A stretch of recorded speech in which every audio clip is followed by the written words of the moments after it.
బులెటిన్లో breaking news చూస్తున్నాం. రంగారెడ్డి జిల్లా మీర్పేటలో దారుణ ఘటన చోటు చేసుకుంది. భార్యను అతి కిరాతకంగా చంపాడు ఓ భర్త. అంతేకాకుండా మృతదేహం ఆనవాళ్లు కూడా దొరకకుండా కొత్త స్కెచ్ వేశాడు. ఏకంగా చంపిన భార్య మృతదేహాన్ని ముక్కలు ముక్కలుగా చేసి కుక్కర్లో ఉడికించి దారుణానికి ఉడికట్టాడు. అనంతరం ఆ శరీర భాగాలను ఎవ్వరికీ కనిపించకుండా స్థానికంగా ఉన్న చెరువులో పడేశాడు. కథా స్క్రీన్ పై పకడ్బందీగా లేసిన ఆ కిరాతకుడు బంధువులందరికీ కళ్లు కప్పాలని సైతం ప్రయత్నించాడు.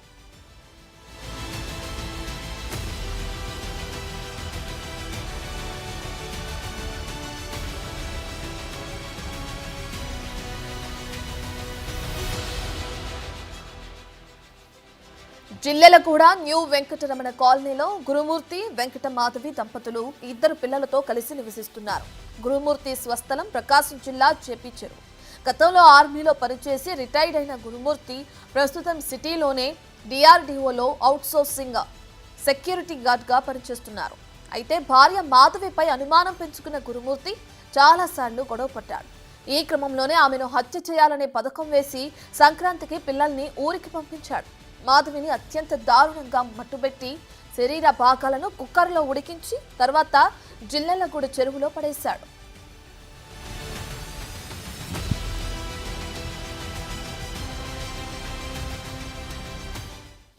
పూర్తి డీటెయిల్స్ అందించడానికి మా ప్రతినిధి సురేష్ లైవ్ లో జాయిన్ అవుతున్నారు. రైట్ సురేష్, రంగారెడ్డి జిల్లాలో ఏదైతే భార్యను అతి కిరాతకంగా చంపాడో దానికి సంబంధించి ఇప్పటికే మనం బ్రేకింగ్ చూస్తున్నాం. ఏ విధంగా జరిగింది, హత్యకు గల కారణాలు ఏంటి? అంటే అనుమానంతో భర్త చంపాడని తెలుస్తుంది. అయితే పోలీసులు దీనికి సంబంధించి విచారణ ఎక్కడి వరకు చేపట్టారు? భార్యను అత్యంత కిరాతకంగా హతమార్చిన గురుమూర్తి కేసులో సంచలన విషయాలు వెలుగులోకి వస్తున్నాయి. పక్కా పథకం ప్రకారమే భార్యను హత్య చేయాలని చెప్పేసి కూడా ఆయన భావించినట్టు తెలుస్తుంది. ప్రస్తుతం ఆయన నివాసం వద్ద ఉన్నాం మనము. ఇదే నివాసంలో భార్య భర్త ఇద్దరు కూడా ఉన్నారు. పిల్లల్ని సంక్రాంతి పండుగకి ఊరికి పంపించడం జరిగింది. ఆ తర్వాత ఆ భార్యతో గొడవ పడి ఆ భార్యని అత్యంత దారుణంగా హత్య చేయడం జరిగినట్టుగా పోలీసులు అయితే అనుమానిస్తున్నారు. ప్రస్తుతం గురుమూర్తిని అదుపులోకి తీసుకోవడం జరిగింది. ఎందుకు హత్య చేశాడు, మళ్ళీ భార్య మిస్సింగ్ అని చెప్పేసి అత్తమామలతో పోలీస్ స్టేషన్కి వచ్చి ఫిర్యాదు చేయడం జరిగిందని చెప్పేసి కూడా పోలీసులు చెప్తున్నారు. అయితే ప్రస్తుతం ఇదే ఇంట్లో గురుమూర్తి ఆయన భార్య మాధవి కూడా ఉంటున్నారు. అయితే ఈ ఇంట్లో ఎవరికి తెలియకుండా అత్యంత దారుణంగా భార్యని హత్య చేసి దాదాపు 2 రోజుల పాటు ముక్కలు ముక్కలుగా కట్ చేసి ఆ తర్వాత కుక్కర్లో ఉడికించి ఆ తర్వాత పక్కనే ఉన్నటువంటి కిలోమీటర్ దూరంలో ఉన్న జిల్లెలగూడ చెరువులో భార్య ఏవైతే మృతి చెందిన తర్వాత ఆ పీసెస్గా చేసిన మృతదేహాన్ని మొత్తం కూడా తీసుకెళ్లి బకెట్లో అక్కడ పడేసినట్టుగా పోలీసులు అయితే గుర్తించారు. ఆ బకెట్తో పాటు ఆ గురుమూర్తిని కూడా ప్రస్తుతం అదుపులోకి తీసుకోవడం జరిగింది. ఆ హత్య ఏ విధంగా చేశాడు, అసలు హత్యకు గల కారణాలు ఏంటనే దానిపై కూడా పూర్తిగా ఆరా తీస్తున్నారు. అయితే ఎవరైతే మాధవి తల్లిదండ్రులు కూడా ఇక్కడికి పోలీస్ స్టేషన్కి వచ్చి 18న ఫిర్యాదు చేయడం జరిగింది. 18వ తేదీన తన కూతురు కనబడట్లేదు అని చెప్పేసి కూడా మీర్పేట్ పోలీసులకి ఫిర్యాదు చేశారు. ఫిర్యాదు చేసిన తర్వాత ఇంట్లో ఉన్న సీసీ కెమెరా ఫుటేజ్ని పరిశీలించారు. గురుమూర్తి మాధవి ఉంటున్న నివాసానికి సంబంధించిన సీసీ ఫుటేజ్లో గురుమూర్తి ఒక్కడే బయటికి వెళ్ళి వచ్చినట్టు కనబడుతుంది. మాధవి ఇంట్లోకి వచ్చిన తర్వాత బయటికి వెళ్ళకపోవడంతో పోలీసులు ఆ సీసీ ఫుటేజ్ ఆధారంగా దర్యాప్తు చేసి గురుమూర్తిని అదుపులోకి తీసుకొని ప్రశ్నించగా తానే హత్య చేసినట్టుగా చెప్పడం జరిగింది.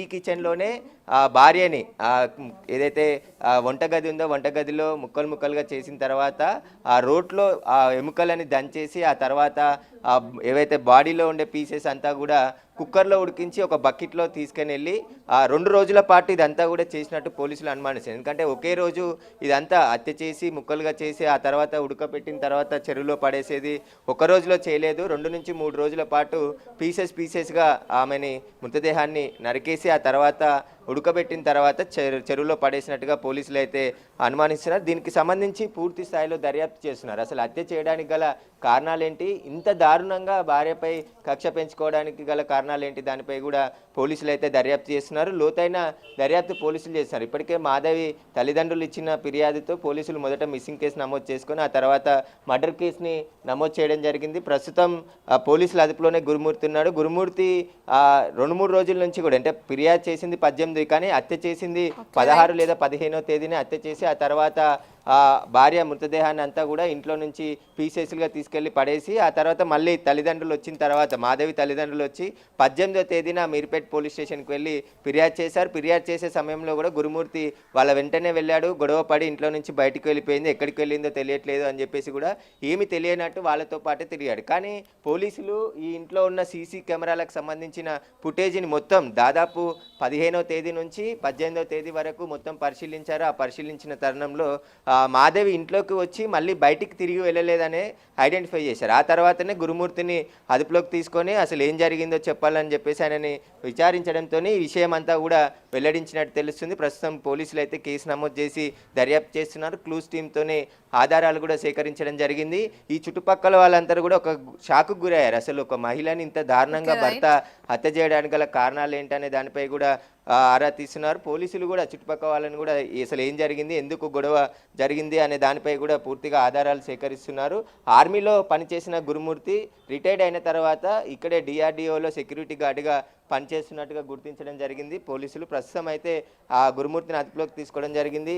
అన్ని కోణాల్లో కేసును దర్యాప్తు చేస్తున్నామని చెప్పి పోలీసులు చెప్తున్నారు. కానీ ఆ మృతదేహానికి సంబంధించిన ఆధారాలు ఏవి ఇంకా దొరకలేదు కాబట్టి పోలీసులు అయితే కేసు నమోదు చేసి దర్యాప్తు చేస్తున్నాం. ఆయన ఇచ్చిన స్టేట్మెంట్ ఆధారంగా చెరువులో కూడా గాలించామని చెప్పేసి పోలీసులు చెప్తున్నారు. అయితే ఇంటి నుండి తీసుకెళ్లిన బకెట్ని స్వాధీనం చేసుకోవడం జరిగింది. ఆ బకెట్లో రక్తం మరకలు కానీ వాటికి సంబంధించిన కొన్ని ఆధారాలు సేకరించి ఆ మృతదేహానికి సంబంధించిన ఏదైనా ఒక క్లూ దొరుకుతుందా అనేది కూడా పూర్తిగా గాలింపు చర్యలు చేపట్టడం జరిగింది. ప్రస్తుతం మనం ఇదే ఇక్కడ ఇంటికి పైకి వచ్చేదానికి సంబంధించి గేట్ దగ్గర సీసీ కెమెరాలు ఉన్నాయి. ఆ సీసీ కెమెరాల్లోనే పూర్తిగా రికార్డ్ కావడం జరిగింది. ఏదైతే కింద మనం ఈ ఇంట్లోకి ఎంటర్ అయ్యే దగ్గర గేట్ దగ్గర సీసీ కెమెరాలు ఉన్నాయి. ఆ సీసీ కెమెరాల్లోనే మాధవి ఇంట్లోకి వచ్చినట్టు ఉంది తప్ప బయటికి వెళ్ళిన విజువల్స్ ఏవి అందులో రికార్డ్ కాలేవు. కాబట్టి అదే రోజు 16, 15, 17 ఈ 3 రోజులు కూడా అనేక సార్లు గురుమూర్తి బయటికి వెళ్ళినట్టు కూడా సీసీ కెమెరాలో